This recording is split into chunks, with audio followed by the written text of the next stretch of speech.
Hello pong muli mga kababayan, kamusta po ang lahat? Nagbabalik po inyong lingkod, si Katambay Manong po, dito po sa Tambayang Makabayan. Magandang araw po, tanghali, hapon, gabi, madaling araw po sa ating lahat, saan mang bansa, sulok ng mundo, naandun tayo. Sana maingatan po tayo. Ito po, samahan niyo po ako, komentuhan po natin mga kababayan. Talagang iba na po ang bagong Pilipinas. Talagang sa ating bansa ay talagang napakarami po nagpapaka-presidente po. Hindi po katulad nung panahon ni dating Pangulong Duterte, talagang isa lang ang Commander-in-Chief mga katambay.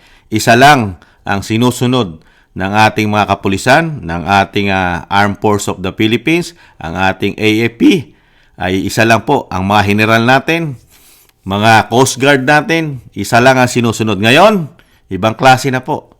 Ang speaker na po ng Kamara, ang napaka-powerful. At parang siya na po yata o isa na siya sa presidente ng bansa. At siya na po ang nagre-release at naghahatid po ng mga sinasabing tulong kuno sa mga general, mga katambay.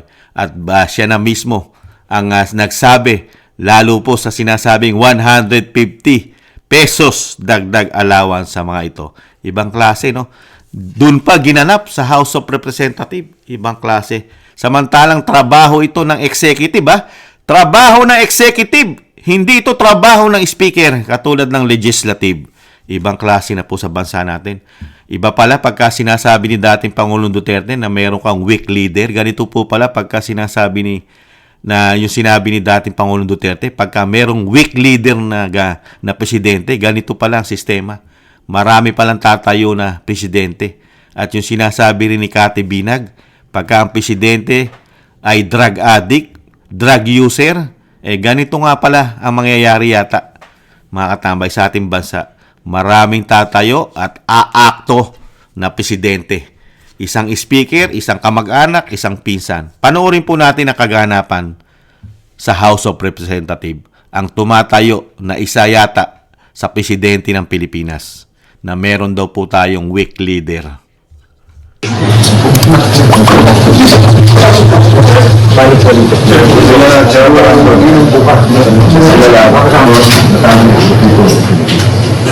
So, we will move for the increase of the soldiers daily subsistence allowance from 150 pesos to 38 President that the troops that to come to seriously at the moment to go to this way. I'm very grateful talk. And that also comes to them. So please assure the troops that when we announce something, as we always ready to listen, and we're ready to adapt to the exigencies that faces authority. This is in line with the President's policy. Optimum level of civil inspired and need to be supported. And the announcement that we will move for the increase of the soldiers daily subsistence allowance from 150 pesos to 350. Yes, we're very happy na binigyan pa kami ng time ng ating honorable congressman led by the Speaker of the House, Congressman Romualdez. We are also very happy that he spared the very valuable time for us to meet the newly promoted generals and flag ranks of the forces of the Philippines. Yes, the Speaker of the House reiterated the commitment, and on behalf of our Chief of Staff, General Romeo S. Bonnet Jr. and the entire the grateful members of the Armed Forces of the Philippines, we are so very, very thankful sa confirmation na binigay po sa atin ni Speaker of the House that they will provide the promised increase in our subsistence allowance. Speaker, Tuwan-tuwa na po sila, mga tambay, Increase lang po ang daily allowance. Dinagdagan po ng 150 pesos. 150, 150. Samantalang nung panahon ni dating Pangulong Duterte, hindi lang po allowance ang dinagdagan po sa kanila. Pati po sweldo. Sweldo, retirement, sweldo. At ang allowance po nila ay nilakihan na rin po. Nilakihan din po ang allowance. 250 na po ang allowance nung panahon ni dating Pangulong Duterte kung hindi nagkakamali ang inyong lingkod. Ngayon, 350 na raw po. 350 kasi dinagdagan ng 150. At proud na proud po at tuwan-tuwa po ang mga general sa pangunguna po ni General Broners, mga tambay, ng AFP. Ibang klase po, no? 150. Proud na proud po ang mga AFP natin. Proud na proud sa allowance. Pero hindi sila naging proud ng dating Pangulong Duterte. Dinoble lahat ang sweldo nila. Doble. Pati retirement, ibang klase. Pero sa'yo, ibibigay lang sa mga kasundaluhan mo. 150 dagdag allowance. Ang tanong, mga katambay, bakit nangyayari sa ating bansa ito? Merong isang speaker na ganito po ang ginagawa sa bansa natin. Ngayon lang po ako nakakita ng speaker sa talambuhay ko na ganito po ka-powerful na umaakto parang presidente. Trabaho niya na po. Trabaho na po ng presidente ang ginagawa niya. Trabaho po na commander-in-chief to na siya ang nagsasabi sa AFP. Siya ang dapat nag-i-implement nito bilang siya ay Pangulo. Sakop niya po kasi ito eh. Nasasakupan niya. Dahil lang legislative, ang sangay po ng institusyon ng Kamara at Senado. Independent body po yan. Hindi po nasasaklaw ng independent body ang Armed Force of the Philippines. Nasasako po ito. Nasasako po ito ng executive branch. Di ba? Katulad ng presidente na commander-in-chief. Pero ang nagbibigay po at ang naghahatid po ng sinasabing dagdag allowance ay isang speaker. Imbis na ang Malacanang talagang nasa administrasyon po pala tayo na sinasabi ni dating Pangulong Duterte na meron talaga tayong weak leader na Pangulo, mga tambay. At meron din gumagamit o user ng droga ayon kay Kati Binag. Ibang klase. Ngayon, ano kaya ang nakapaloob dito? Ang nirelease lang po sa media, mga tambay, naka-media. Talagang ang media natin, parang ang presidente ay speaker. Speaker Romualdez ang tumatayong presidente. Ibang klase. Nakita po, napakaraming media. Mainstream media. Busog na busog ang mainstream media. Naka-expose. Talagang pinagmamalaki ng House of Representatives na nahandon ang napakaraming general. Napakaraming general. Hindi po bababa sa 10. Pataas. Mahigit pa ang mga general.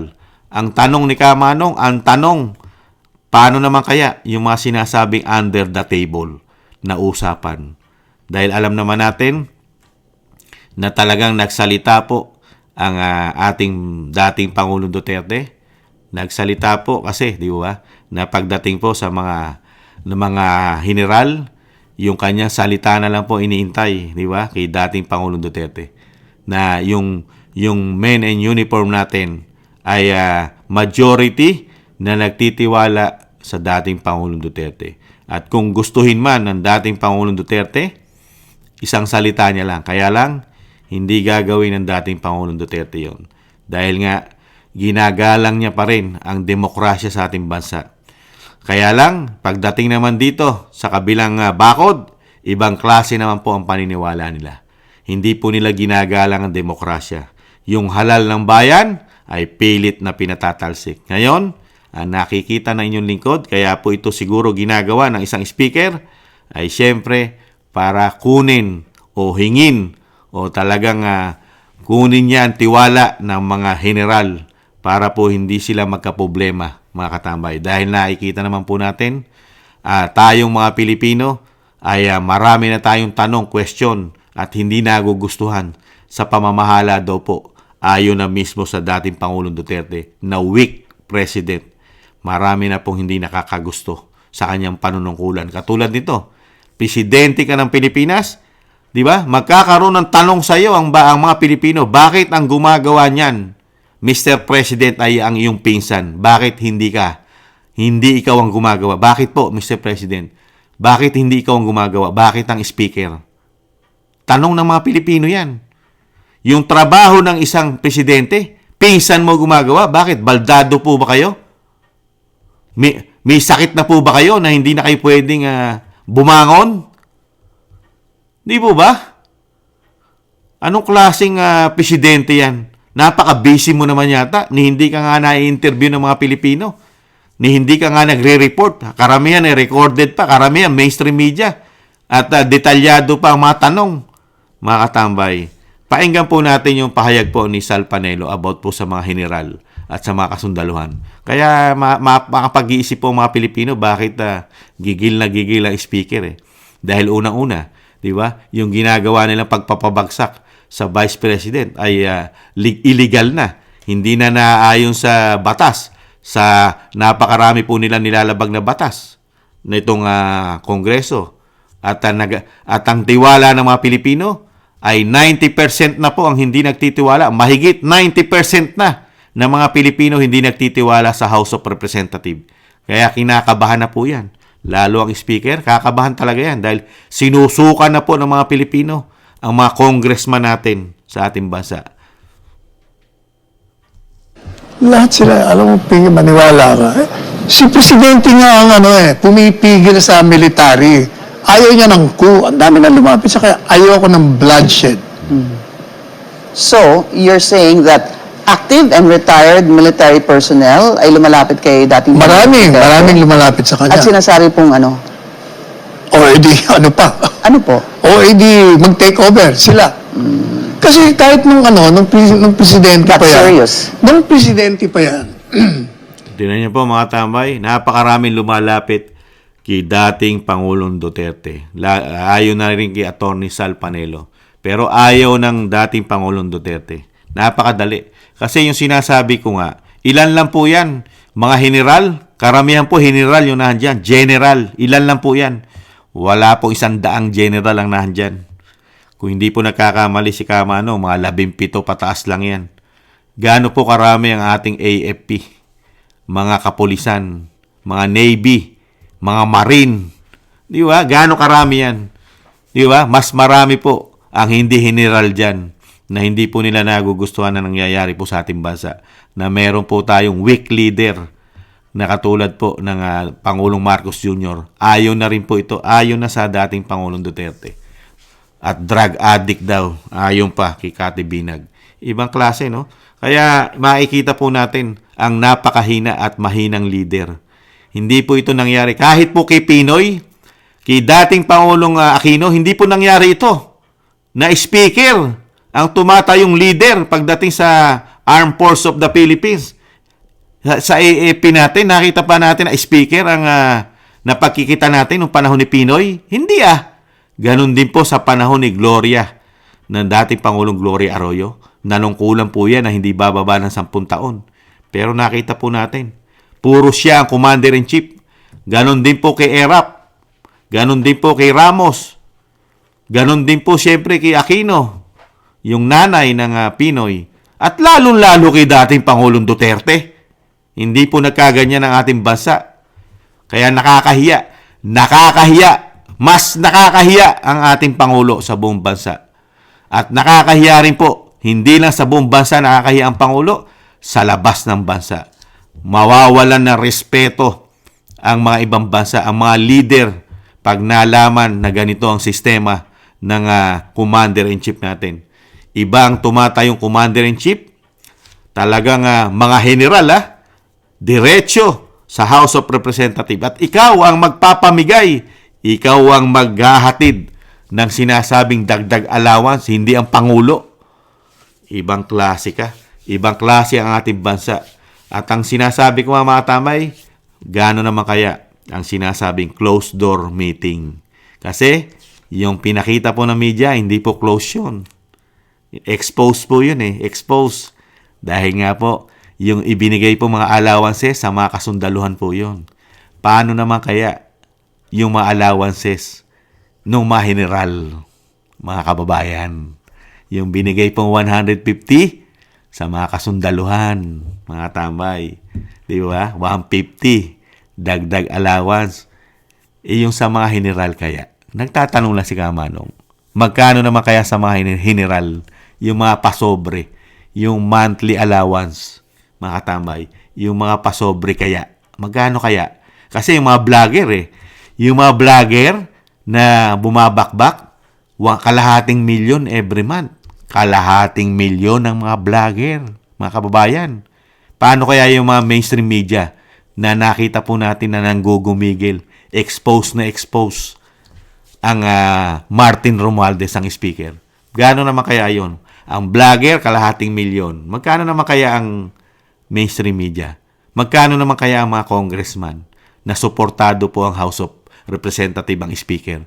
At lalo-lalo ang mga general na nililigawan ng speaker ang mga general para po yung sinasabing puwersa hindi po sila iwanan. Kaya ang tanong ni Kamanong, katulad din kaya ng sinasabi ni Banat Bay, kalahating milyon sa kanya. Every month, tinanggihan niya. Ang tanong ni Kamanong at mga Pilipino, magkano naman kaya ang offer? Ang offer sa mga general, kalahating milyon din kaya every month para hindi po sila, hindi sila mapunta sa totoo na nangyayari sa ating bansa sa sobrang ganitong klaseng pagpapatakbo ng gobyerno, laganap ang korupsyon, krimen, droga. Kailangan mong ligawan kaya ang mga general at suhulan kaya ang mga general para hindi ka iwanan at talikuran dahil nagpapaka-presidente ka na? Kaya, yan ang malaking tanong ngayon ng mga Pilipino at tika Manong sa nagpapaka-presidenteng speaker. Nagpapaka-presidenteng speaker.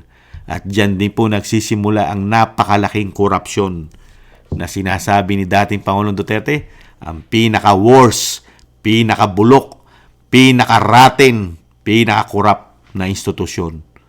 Ayon na rin yan sa dating Pangulong Duterte. Ang House of Representative at ang Senado. Napakatagal na panahon, sarado ang libro niyan. At 2 tao lang din daw po ang kumukontrol ng pera natin.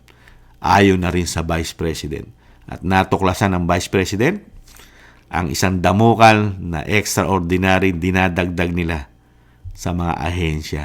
Kaya kaya yata nila at kaya nila talagang sumapal, mamili ng gusto nilang bilin para po hindi sila iwanan sa ere. Ganyan po yata nangyayari sa ating bayan. Vlogger, kalahating milyon ang offer. Media, question mark. Mga politiko, question mark. Mga general, question mark. How much? Mga katambay, kawawa ang mga Pilipino. Ganito lang po ang nangyayari sa ating tax. Sa ating tax, gamit na gamit po yata ng mga politiko para po manatili sila sa pwesto at magawa nila lahat ang gusto nila, pati pagpapabagsak sa matinong politiko. Muli po mga tambay, maraming salamat po, nakakalungkot na nagkaroon po tayo ng ganitong liderato sa ating bansa. Tiis-tiis lang, hindi naman po habang buhay yan. Meron din po hangganan yan, mga tambay. May expiration din po yung mga ganyan. At least, naalaman po natin ang tunay na pagkatao nila. Yung lahat po ng kanilang mga tinatago na nagbait-baitan lang sa panahon ni dating Pangulong Duterte, kay babait, nagtatrabaho para sa mga Pilipino. Pero nung hindi na presidente ang Duterte, nakilala natin silang lahat kung anong klase silang tao, kung anong klase silang politiko. Nahayag po silang lahat. Maraming salamat po mga tambay sa nakagusto po ng ating Tambayang Makabayan sa YouTube at TikTok. At ganoon din po sa mga nagko-comment, like, share, and subscribe. Maraming salamat po mga kababayan. Ingatan nawa po tayo. Sa muli, paalam. Bye-bye.